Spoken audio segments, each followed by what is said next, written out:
A long time ago, on a comics page far, far away.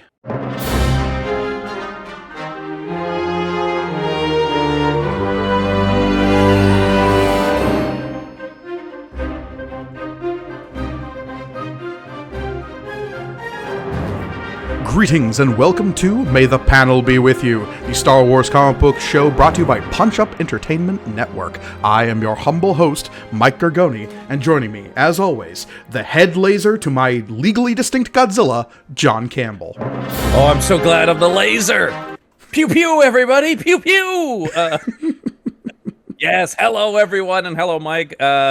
Oh man, finally we get here, the conclusion of the first epic original story arc! Yes, that is At technically last. true. At last, on the movie Beyond the Galaxy! So excited. Yes, we are covering the original Marvel Star Wars comics here on the show right now. Obviously, this is a show devoted to all things Marvel, or not Marvel, but Star Wars comic books, which are Marvel at this point and will be Marvel again, but there's a big fun bit in the middle where they're not. We're not quite there yet, but we'll get there eventually. What we are covering today, though, is issue number 10 from Marvel Comics Group of their release of Star Wars. This was originally published April 1st, 1978. April Fools, storyline's got 3 more issues, John. Strap in. No, boy, oh boy, oh boy. Yeah, this is it, folks. This is what it's all been building to. Yeah, this is what it's been building to. Roy Thomas ditching this book. Because let's go over the credits here real quick. I couldn't believe this when I opened this last night. I could not believe it. This is written by a few people. We've got Howard Chaykin is listed as both the one of the artists and the scripter, I believe, technically. On Marvel Unlimited, he's simply credited as the writer. No, he's listed as co-plotter. Right. He's listed as co-plotter with Roy Thomas, who up till this point has been writing all of these issues. Right. Scripter is Don Glut, is credited as scriptwriter. Yeah, Donald F. Glut, as he is credited, is a longtime Marvel staple writer. He's usually the one doing fill-in issues, honestly. A lot of what-if credits, but he's a big guy in the Silver Age. Big guy in the Silver Age. Also, he wrote the novelization of The Empire Strikes Back. Interesting. I'm a bigger fan of his work over at Warren Publishing on books like Creepy, Eerie, and Vampirella's horror stuff. So, a guy who certainly was a comics pro, but kind of a forgotten name in comics. You know, sort of like I said, a fill-in guy. Worked on a lot of books. Worked on the Solomon Kane Marvel book. You know, Solomon Kane. Solomon Kane? Do you know Solomon Kane? Because most people don't know Solomon Kane. I might have the omnibus of the Marvel Solomon Kane books. But yeah. Well, boy, this issue promises so much action with this cover here, right? Yeah. Oh, and lest I forget, Tom Palmer is credited as inker, and I'm assuming colorist. There's actually no credited colorist on here. No, F. Mowley is credited as the colorist, and Jay Costanza is letterer once again. And also we have a new credit here for the book. Alan Kupperberg is credited with layouts. Yeah, and Alan Kupperberg is a big Spider-Man artist for a long time. Yes. So you want to talk about just no one wanting to work on this book? This is the case, I think, where Chaykin and Thomas have plotted it, then handed it to a guy to write the script. Chaykin and Palmer have done some of the art, but are doing finishing art, but mainly had this other guy, Kupperberg, do layouts. So this really speaks to how much this was just sort of handed around the offices at Marvel. Well, we need issue 10. I don't have time to fully draw it. Alan, can you just do some layouts and, Yeah.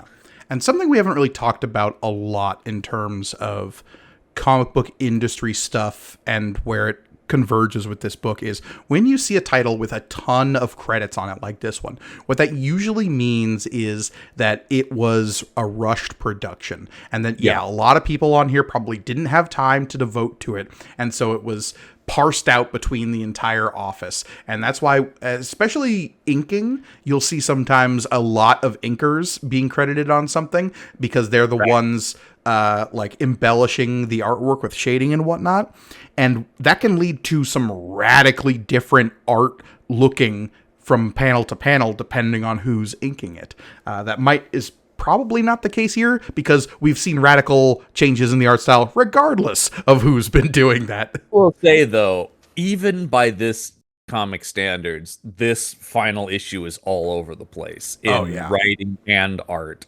This is a mess. Yeah, let's get into it. This opening cover right here begins the mess because we have a monster that is I wouldn't say very distinct, but it is distinct from the creature that is actually on the interior of the book. It is. It looks more like almost a Kirby-esque monster and sort of classic with the scales and the claws and the teeth and sort of horns on it and stuff.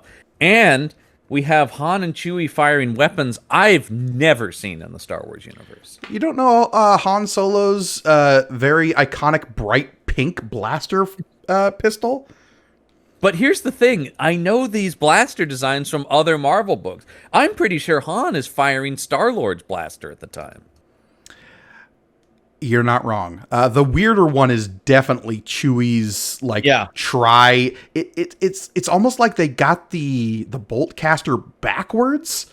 Yeah, it is. It's weird. They're like, we know Chewie has a distinctive weapon, but we're not going to bother to actually look up what it looks like and go based on a description. Yeah. And Chewie's got these weird suspenders on. He doesn't have his bandolier. He's got, like, straps on that are weird. Yeah, he's also got, like, really extremely clawed feet that he's using to hold off the monster's approaching hand. I love Han hanging onto this rock, too.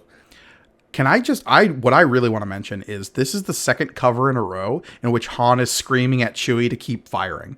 Yep. As though Chewie would stop firing. Oh, I was about to. Chewie, goddammit! Keep pulling that trigger, damn it! What are you doing? Can't you see the monster's still coming at us? And Chewie's like, no. Union rules, 10-minute coffee break.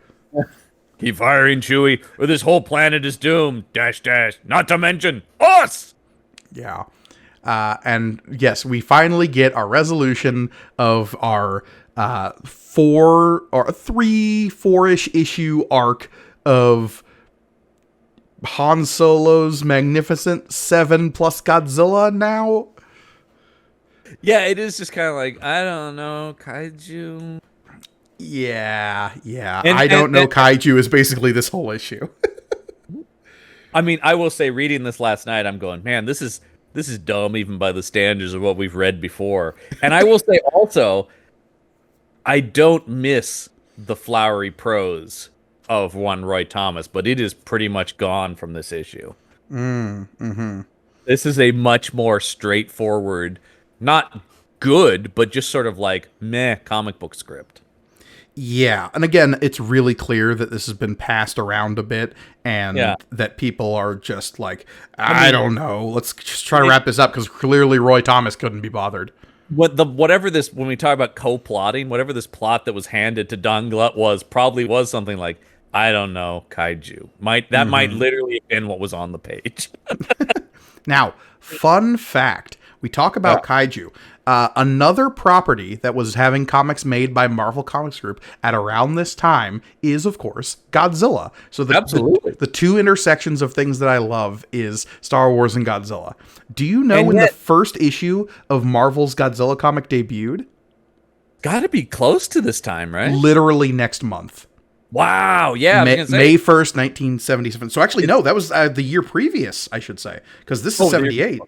Yeah, this is 78. So, but that makes sense, because I think of those Godzilla comics as being very much in the same era as this, and same kind of design, you know. Yeah, and though that comic does have the added, like, cheeky benefit of being set in the 616, so you have Godzilla interacting with the Avengers and S.H.I.E.L.D. Which is a lot. You have the iconic, really stupid storyline in which Godzilla is shrunk down to the size of a person and is disguised in a trench coat and fedora. And believe me, even if you've not read those comics, the image of that is ubiquitous online. Oh, I've made sure that it's ubiquitous. I have it saved on my phone for posting purposes. Never forget. Never forget that when Dum Dugan once said, "Hey, I think that guy's Godzilla." And Godzilla went, "Oh, cheese it!"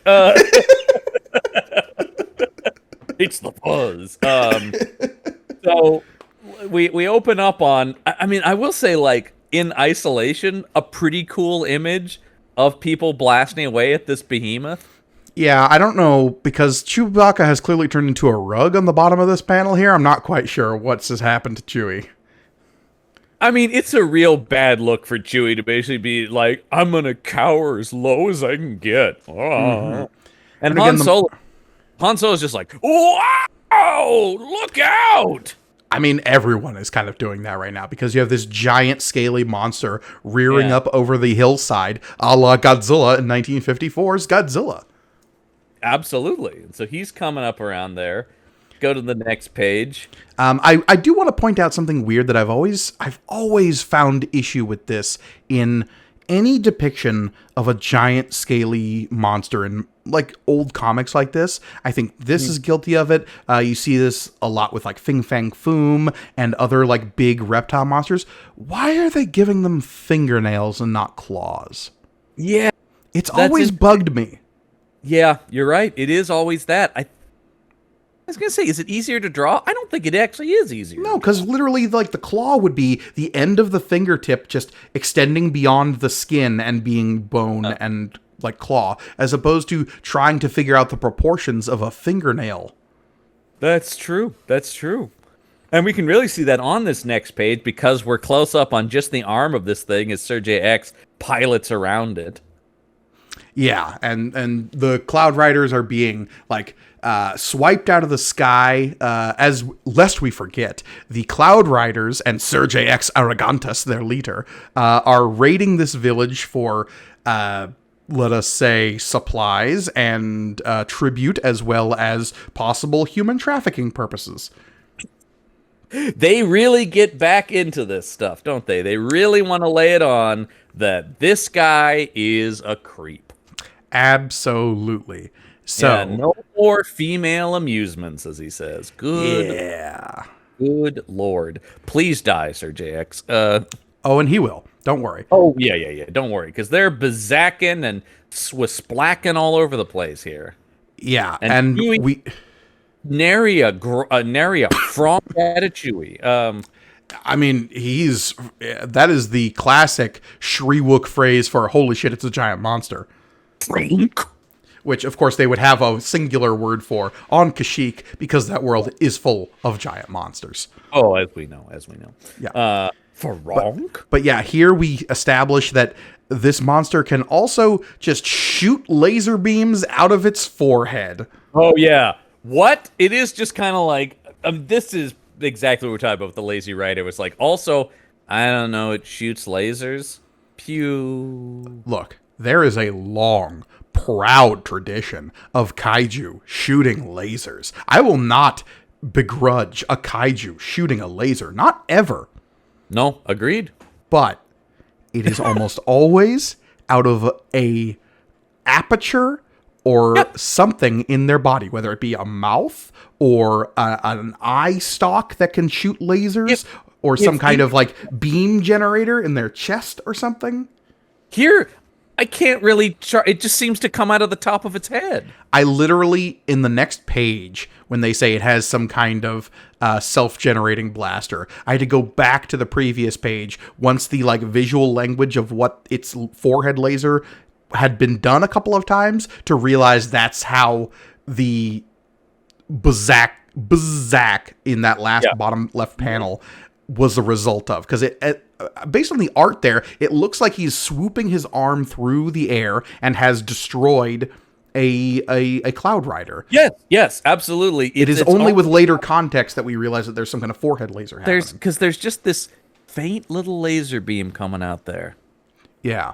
Which can be effective, like the classic like anime shot of the super thin laser coming out of something, and then that results in a massive explosion. That's like classic imagery right there. Absolutely, but it needs to be emphasized more than this because Yeah. you also have the same kind of red impact of just his foot hitting the ground, making the shockwave too. So, am I to think that's an emanation? Is this fire shooting out of his hand too?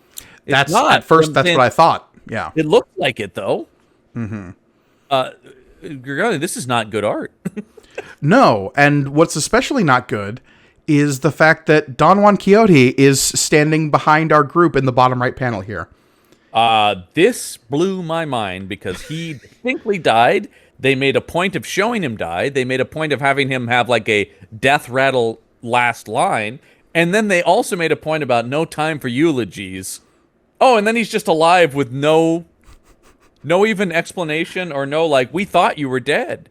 I would have accepted being alive if they had been like, Don Juan, you're alive. We thought, oh, they just stunned me. Even that, as dumb as that is, would have done something. Here it's just like, no, he never died. What are you talking about? Well, we'll get to the exact, like, the comic book basically calling itself out in the next couple of pages. But at least in this next page, we get Hedgie, our Spiner, doing the classic, that thing is not human pose. It's Godzilla. He's doing that thing, right? Yeah. And I just love that Han's like, yeah, big monster, Hedgie. Stop freaking out. That thing's got a blaster.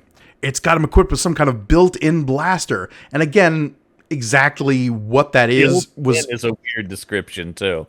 But it's not obvious what's happening. Even in the next panel, when that same laser blast is kind of like coming out of its forehead, it's off to one side. It seemed to just come out of its body at random angles. Kind of like taking a turn. Yeah. I don't know what's happening with this thing. Turns in midair, mind you. Based on the art, it really does maybe feel like something that was added after the dialogue was written. It really does. And it might have been based on the way this was put together. Mm-hmm. He's drunken. He's griaring. Specifically not screonking, because that would be copyright infringement against Marvel itself, I guess. Because they kind of created the screonk as what Godzilla sounds like on a comic page. Yeah, no, we can't do that though, because they're just like that's Godzilla's thing. All right, This thing's griaring, and this guy here getting crushed with a.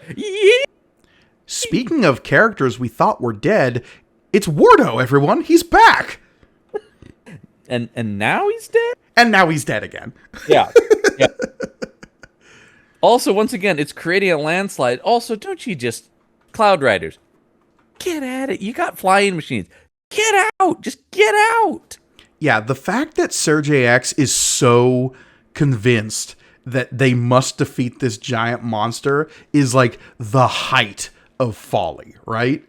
Yeah, especially when he goes, I've heard tale of these things since I was a boy. Like, they're like legendarily destructive monsters. And he's like, I'm going to kill it. Also, this implies that Sergei X like grew up on this planet as well. Yeah, well, there's a whole backstory that got cut here where he was actually part of this village. So this is a blood feud. No, I don't know. Because, yeah. Move those sky speeders. Or cloud riders, whatever move those sky speeders. And then we have Sergei X. Okay. He is so committed to committing sexual assault that he will kill all of his men to get it done. That is how much I need this. Because on this next page, when one of his men says, "We got to get out of here while we still can," Sergei X says, "No, it's what did we decide his voice was? Snidely Whiplash? Yeah, he's kind of like this. It's going to be personal. It's going to be a personal thing between me and this beastie, and I still have me a mood to get my hands on that girl Mary. So we fight till this thing is dead." Or, more realistically, until all of you are dead. Yeah, he's kind of just becoming Skeletor at this point. Yeah, well, I mean, that's a fine line. The Snidely Whiplash is to any of even to Cobra Commander. It's all kind of in. Yeah, so milieu there, yeah. What I hate about when they do live action Cobra Commander, and he sounds like this. I'm like, no, I miss nasally voiced whiny villains. And so, yeah, I do like that Han and everybody, they're just going like, well, we're fine as long as it's killing those things and not us. And then here comes a big boulder towards them. I'm like, all right, we got to get out of here. Yeah, but this is also this bottom left panel here is where we get the insane retcon of don't worry, Don Juan survived so that we can Thanks.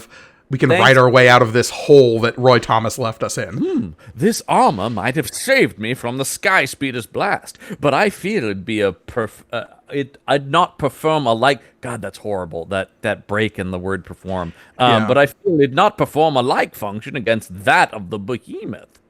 Yeah. So Good lord. we have an Don't- asterisk I C can last die. issue of Yeah. they're literally pointing out, no, he didn't die there, even though we explicitly saw him die. Hey, dummy, that wasn't what you thought it was, okay? This obviously isn't the artist got ahead of the writer and continued to include this character because they'd only read like 3 issues previous. Right. Oh god, it's so bad. Yeah, it's not great. Ruah! Yeah, we get more of the behemoth like slipping and sliding and blasting and berserking and That last boosting. panel is the most focused beam he's shot yet, where he's just sort of shooting downward with it.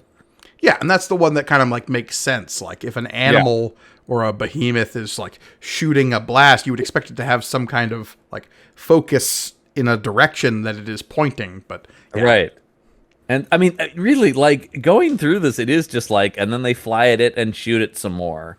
And Sergei has this inner monologue of just like, I only have a few of my men left, but I am so arrogant that I don't surrender to anybody, even the indestructible monster that I've heard stories about, and that old man down there who is seemingly commanding the monster. I will kill that old man, and now I will continue to think about killing this old man, and now I will fly to this old man as I continue to think about it, and then we both die. Sergei X Arrogantis surrenders to nobody! Never! Yeah, And and I may have their hands full with trouble right now. It seems I'll have to kill the beastie myself. What? Yeah, and then he flies at the old man, and then they both just get stomped. this whole page is such a waste of time to have all of these words about Sergei X's inner monologue only to have him squished in the very final panel of just like, and he's dead. The old man who summoned the beast now dies because of it, too. And that means the monster then goes on a rampage. Not that it wasn't rampaging before. Yeah, and now without its leader as the next page, the few remaining Cloud Riders are quick to fall. And then Han goes, well, I guess that's good. They're all dead, but now that thing's just going nuts. Yeah, and then we get a real weird-looking Jackson face in this next panel. Super weird-looking Jackson. Everybody looks kind of weird, but Jackson's really looking weird. And I'm sorry, are those shorts getting even shorter on Jim? Jim has effectively lost his pants because he's back with his people, and he's dressed in their traditional garb of everyone must be in bikini pants. That is full-on Robin thigh showing, right? Oh, yeah, 100%. Dick Grayson level of thigh showing. Uh-huh. Uh, And we get a brief argument between Han Solo and his, like, fellows of just being like, look, we're not getting paid to fight a giant monster. And Han Solo being like, well, we won't get paid at all if the giant monster destroys the village. Well, and it does sort of, I mean, so this monster really, the book doesn't care, but it is like the old man summoned the monster, but the old man obviously was not in control of the monster, right? But It's very vague about whether or not the old man actually controlled the monster. But then, for some reason, the old man's death means the monster is more out of control, even though he didn't seem to be that in control of it. I don't know. Like, And the writers don't either. No. It's bad, you guys. Yeah, no, they're It's not good. I am guessing at a lot of this, but the writing and how the story is being told here paints a pretty clear picture, at least to me, that Roy Thomas had written this up to a certain point, had plotted it out to a certain point, and then just said, fuck it, I need to do other stuff. Yeah. So that left the entire creative stable. Is my main, that's my main bag. That left the rest of the stable at Marvel to be like, fuck, how do we end this in one issue?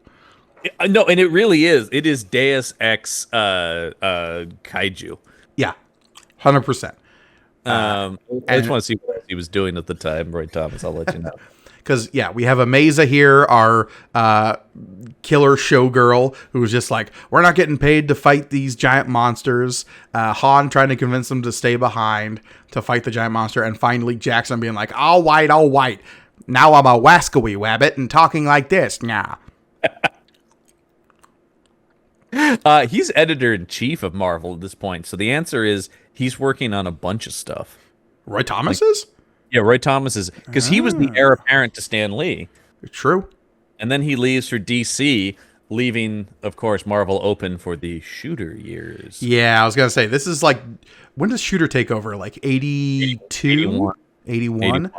Yeah. So this is like in the build up towards, because Jim Shooter is in the background. He's writing at Marvel at this point. Correct. And actually, as it says here, in 1981, after years with Marvel and a dispute with Jim Shooter, Thomas leaves for DC. So Shooter drives him out of Marvel and over to DC, and he'll eventually come back to Marvel. Because I do think of Thomas as a Marvel guy primarily. But he was sort of, once again, the guy meant to take over. He was sort of the Stan Lee's hand-picked successor. One of the interesting things about this book and why we wanted to start here with the Marvel stuff is it is such a weird time capsule of so many different things, including like not having the context of what a Star Wars story is, or building on a property that will eventually become the biggest like pop culture phenomenon that is even now becoming an enormously hugely popular thing. But it's also the start of this book towards where it ends is this strange estuary in the history of Marvel Comics as well. Because we have the leaving of Roy Thomas and the ascendancy of Jim Shooter, and that radically changes like how comics that Marvel is producing are even like done. Yeah, no, absolutely it is. And that's the thing about, and by the way, I did look, Thomas is mainly writing Savage Sword of Conan, as we just said. And his big passion project at this point is they recently got the Tarzan license. And that's kind of where his big focus was at this time. I've actually never read any of Marvel's Tarzan books, which is surprising considering how big of a Burroughs fan I am. I don't think it's really been republished. Yeah. And I think that somebody get on that. Somebody should put out a nice collection of the Roy Thomas Tarzan. Because I would read that in a second. And I'm pretty sure that's like... I'm trying to think. Is Tarzan? He's public domain now. Is public domain? Yeah, that's what I was gonna say. Okay, so back to we got to get Jackson. Jackson is gonna do a suicide run at the monster. He goes running towards it and shooting wildly at the monster. Here's the thing that really gets me about the Jackson: is how much he calls himself a rabbit. Is that weird? Right? Does that weird you out? Well, it would be like if a human was running around being like, this monkey ain't gonna be trying to do this thing now. Like, I understand he's an alien that's based on the rabbits as we know them, but it's like we're using Earth context. It's always weird in the world of Star Wars that there would be rabbits. You know, like everything has a Star Wars version of it, right? Well, and they've made like carrot jokes when we introduced him and stuff. It's very odd. It's very odd. But he makes his suicide run. He's Bazakin. This thing's roaring. And what he's trying to accomplish here is incredibly unclear. I think the art for this was drawn, and then they filled in the dialogue later to make it make a handful of sense. But yeah, he is really fast. The question. Yeah. He loses his gun at one point because the monster causes another rock slide. He's saved at the last minute by Amaza, who grabs him and pulls him out of the way. What any of this accomplishes or what any of this is for, the answer is nothing. Like my mother told all 80 of us kids. Once again, it's going based on rabbits have lots of children, you know. Mm-hmm. So, and also you get a woo-wee. Yeah, again, I'm really not sure how Jackson is supposed to be talking. Like, sometimes I think he's supposed to be like Roger Rabbit. Sometimes I think he's supposed to be Bugs Bunny. It vacillates. Kind of grizzled mercenary, though, too. It's yeah. Really... Move that tailless fanny of yours, toots. That's a Jackson line on the next page. Also, he keeps mentioning his tail. We don't see him have a tail in any of the art. Is it in his pants? It has to be, right? And by the way, the idea that you just said, "Is it in Jackson's pants?" disturbs me. Oh, we'll get more into what's in Jackson's pants in later issues, John. Trust me.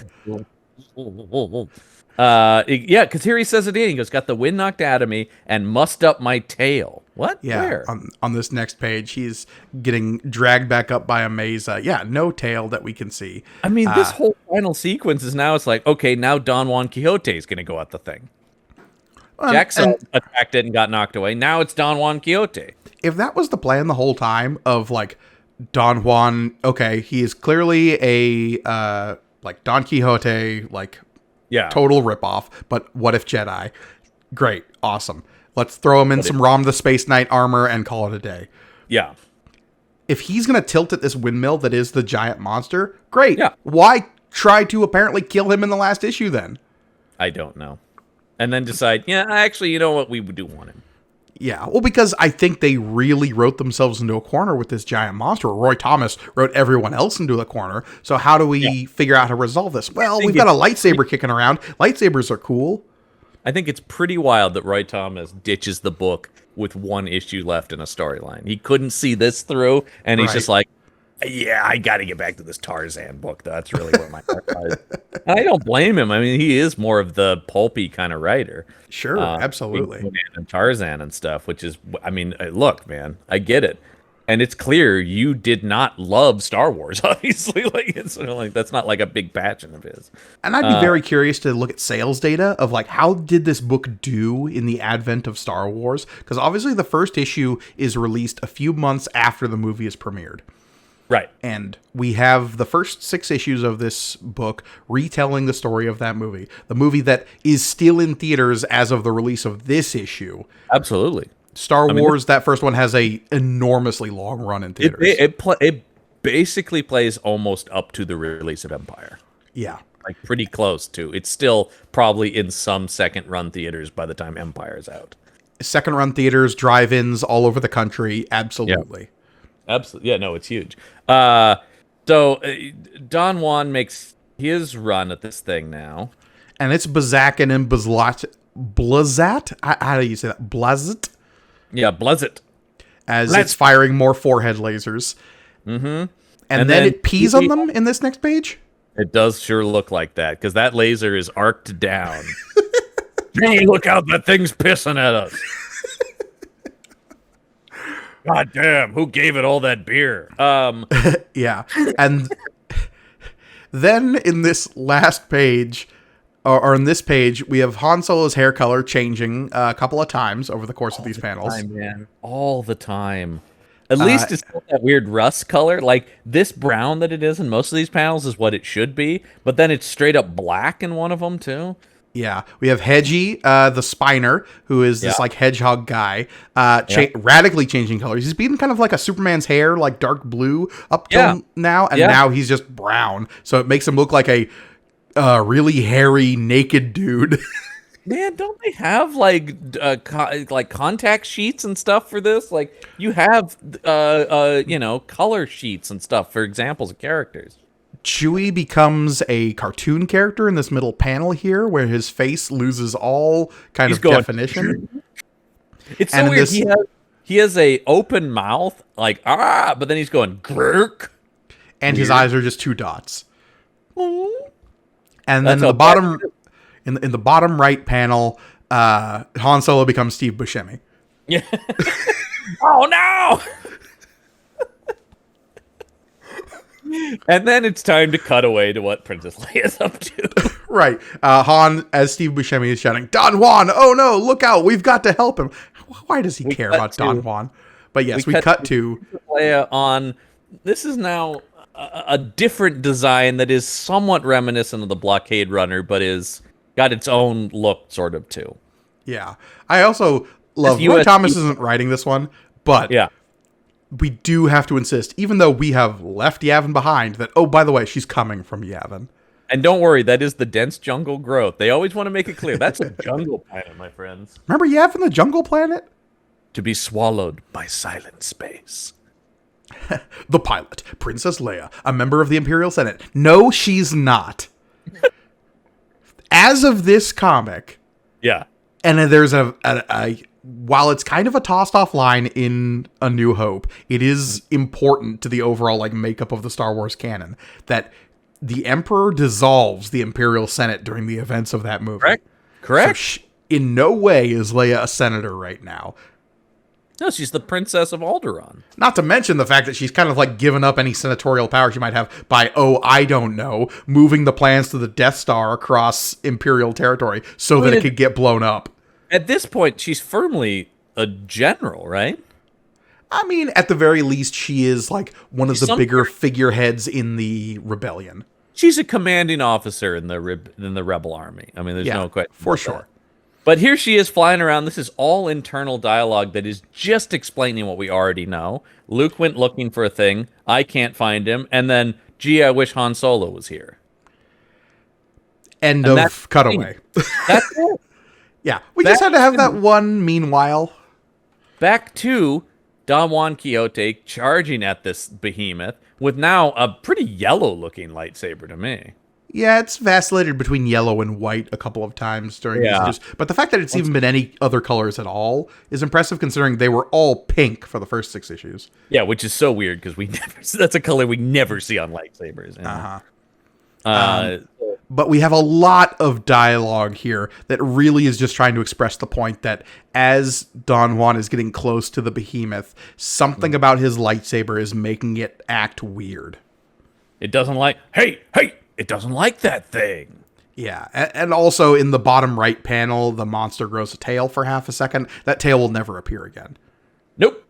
It also gets way scalier. Suddenly it has way more of these blue scales. Earlier, the blue scales were just on its head. Now it's all over him, and then it'll go back and forth. Also, it lost a finger in that last panel there. It has 5 fingers definitively, and then it loses one, and then it gains it again.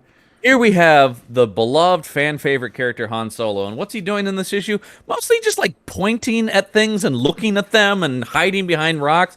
Thrilling. The thrilling, daring heroics of Han Solo, folks. I mean, he does get the kill shot in this issue, but it takes forever, and by that time, there's only like 2 pages left in the comic. Yeah.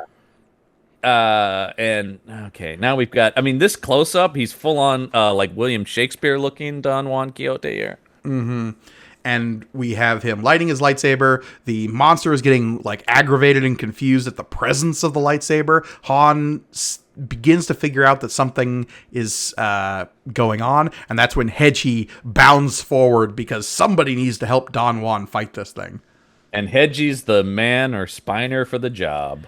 Whose coloration has now turned back into, like, dark blue Superman's hair, kind of. Yeah. And it's just, yeah, he is just standing here proudly, Don Quixote, going, "Come on, you bastard!" Oh, and here's another glaring example of just like how much time is taking place for him to have all this dialogue. I don't know. Yeah, it's a lot. Because it's a lot of Hedgie. I mean, Hedgie has a full-on monologue here, basically. Yeah, like he doesn't know if he's a real Jedi or not, but it doesn't matter because we're standing up for what's right. But watch out for those laser blasts because they're coming in. There's this whole thing, too, where he keeps going on about a Jedi Knight never accepts the help of others. What? And again, at this point, we have no idea what a Jedi Knight is. True, and it's becoming increasingly clear that Don Juan Quixote only thinks he's a Jedi. Has to be. Yeah. But, yeah, so Hedgie starts shooting on the next page, starts zicking his quills at this thing, and he gets it all, it messes up its fingers. Well, and up till this point, those quills have killed anyone they've hit, but even they do nothing against the behemoth. Mm-hmm. And we're blasting away at this thing, and now this armor seems really powerful. Yeah, because, I mean, he's dodging and, like, skipping and jumping away. And he's gotten way more spry than he was a second ago. Yeah. And it's the lightsaber that's getting the monster all riled up. We have a very concerned-looking Mesa here going like, oh, no, these people that I really don't care about up until this point. Very, like, 1930s, or actually more kind of like Archie sort of looking face on her. She looks like Betty or something from Archie in that. Yeah. Panel. Jim, of course, doing nothing, as is his tradition. The worst character in this thing. And on the next page, we then have like Han coming up with his amazing plan of Chewie, carry me like a football so I can tackle this old man. This really made me laugh last night because also I love this idea that once again they are adding to that famous Wookiee speed. Yeah, you What? know, the super speed of the Wookiees. I mean, because they just talk about like you can run faster than me. It's like I don't think. I mean, Chewie's not slow, but I've never seen him like. How often do you ever see Chewie full on sprint in anything? Never, because the restraints of the costume make that very Well, difficult. that's it exactly. So he always sort of like lumbers into a battle pose or something like that. But Yeah. here they talk about because of his long legs, he can run faster than Han, and so he's gonna just run Han at this beast.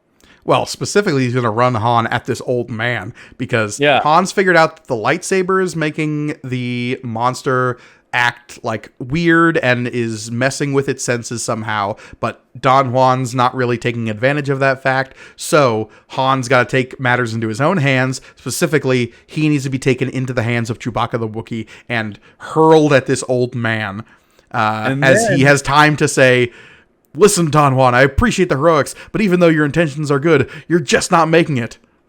And keep in mind, he's saying that while tucked under Chewbacca's arm. I love the image of him. There are like 3 solid panels of Han being just like bodily carried around the waist by Chewbacca. So weird. So weird.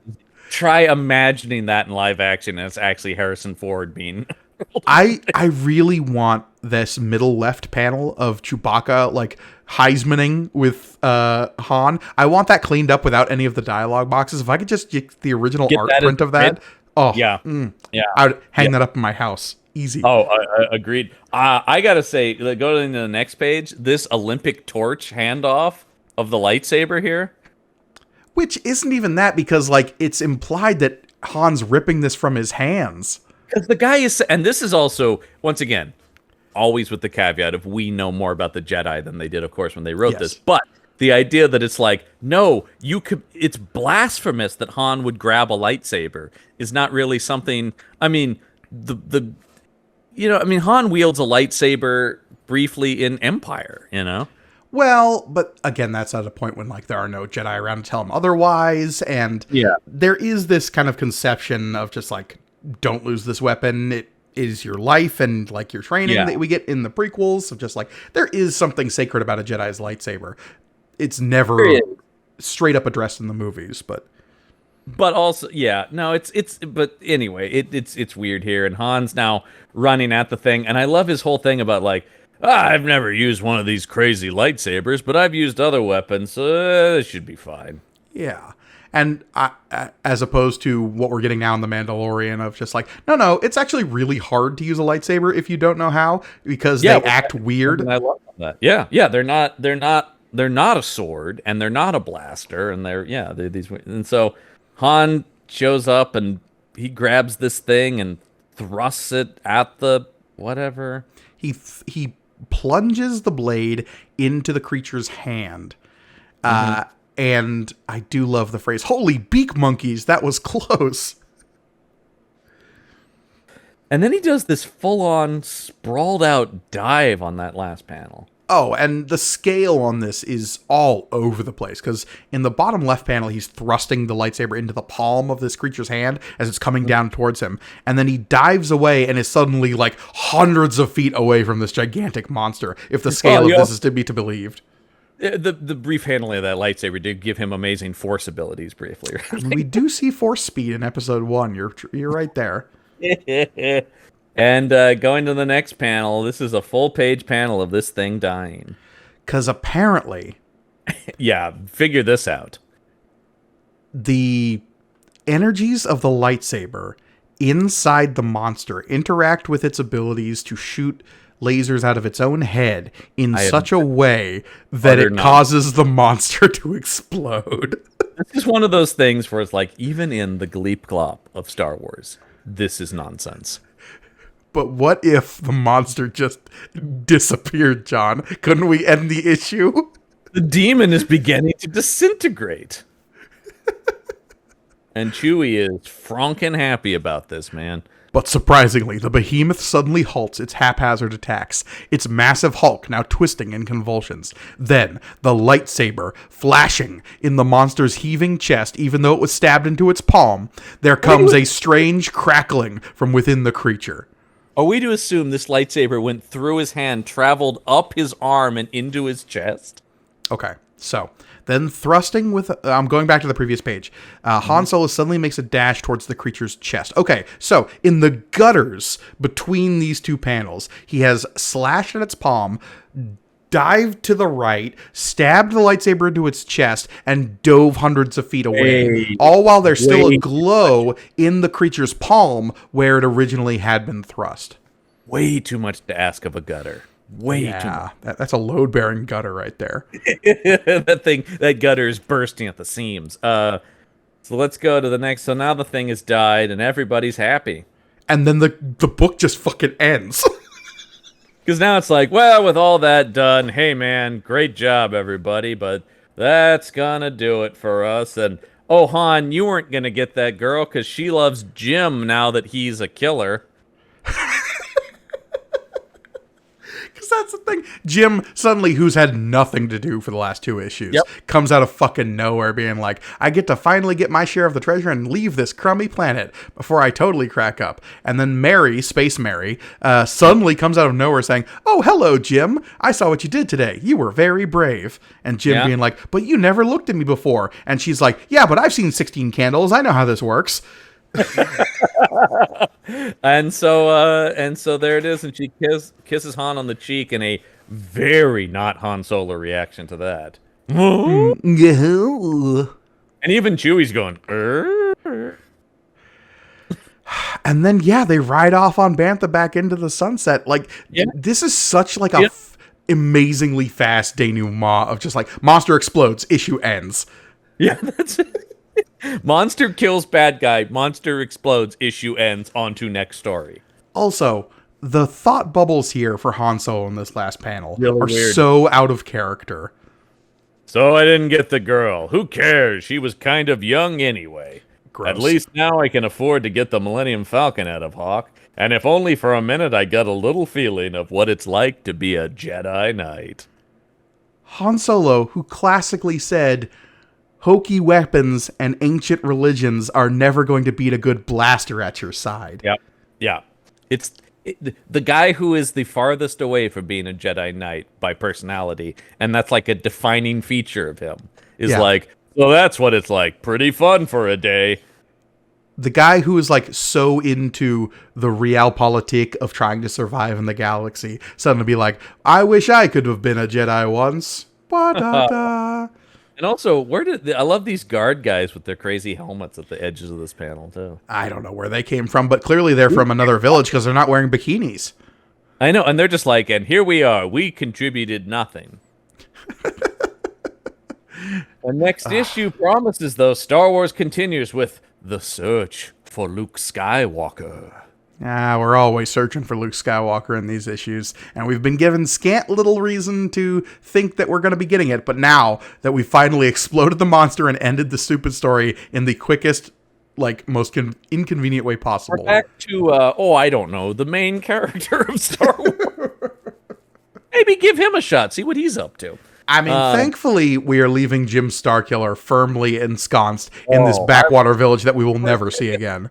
For a second, before that girl said she liked him, I was like, please don't go with Han Solo. Yeah, Han Solo does not need a young, not Luke Skywalker following him around for the next few issues. Yeah, how about instead this book, I don't know, continues to develop the friendship between those two characters? There's an idea. Wow, that's a wild idea. Know each other more. So that's that, and so ends the first original story arc of the Star Wars comic. Yeah, it ends with the writer going, fuck it, I'm done, and walking away from the book. It's basically going, that's enough of that. Yeah, pretty quick after this, Archie Goodwin, who's been in like an editorial role up until this point, just been biding his time, ready to take over this book. He is going to swoop in and write this book ad nauseum from issue 11 onward. Yeah. This becomes Archie Goodwin's thing, man. Right. And he's clearly going to devote some time and energy into this book. I'm not saying it's going to be amazing. I don't want to make any promises I can't keep, but No one's expecting there is a rise in quality that comes That's out of Roy Thomas not giving a shit versus a writer who wants to be here. Yeah, Roy Thomas, who I assume took this book on, like, I guess somebody has to write it. We signed a contract with Lucasfilm. Somebody has to write this. Yeah, it's like, I guess me. So I'm excited to get to that and to get back to Luke Skywalker, who has been really absent from these issues. Absolutely. Yeah, so wraps that up, and we'll pick up the saga of Luke Skywalker next week. Oh, can't wait. Finally getting out into maybe beyond the galaxy even? We'll see. That's what they keep promising. Yeah, of course, send us your thoughts on all the Star Wars comic book goodness here. You can send your emails to punchupent, that's punchupent@gmail.com. Make sure you like and subscribe, ring that bell on YouTube, or leave a review, 5 stars on whatever podcatching software you use. Yeah, you can also find us on all of our social medias at punchupen. We're on Twitter, we're on Instagram, we're all over the place. Indeed. And of course, the best way to support the show is to go to our Patreon page, patreon.podbean.com/punchup, where you get cool exclusive bonus content for all of our shows. Indeed. And speaking of bonus content, down the pipeline here, I think we're going to take a brief sidetrack away from the Marvel Star Wars while staying in the Marvel Star Wars. And so, yes, next week we will start dipping our toes into the Archie Goodwin stuff. But, John, A New Hope has been covered a few times in the Star Wars comics over the years. And yeah. Not least of which by Marvel Comics itself. So I think before we get too far away from this original adaptation, I think we'd best do our due diligence and maybe set the clock back a little ways and devote some time to how other people have taken a crack at Star Wars Episode 4, A New Hope. Very curious to take a look at that, because we definitely saw a take leading up. A long, tortured take. Yes, we did. So let's see, maybe, what some other people can do with it. I would be curious to see that. So stay tuned for all that in the coming weeks ahead on this show. Absolutely. But that's going to wrap up this week's episode. Absolutely. And as always, I have been Mike Gorgoni. And I am John Campbell. And, as we always say, may the panel be with you.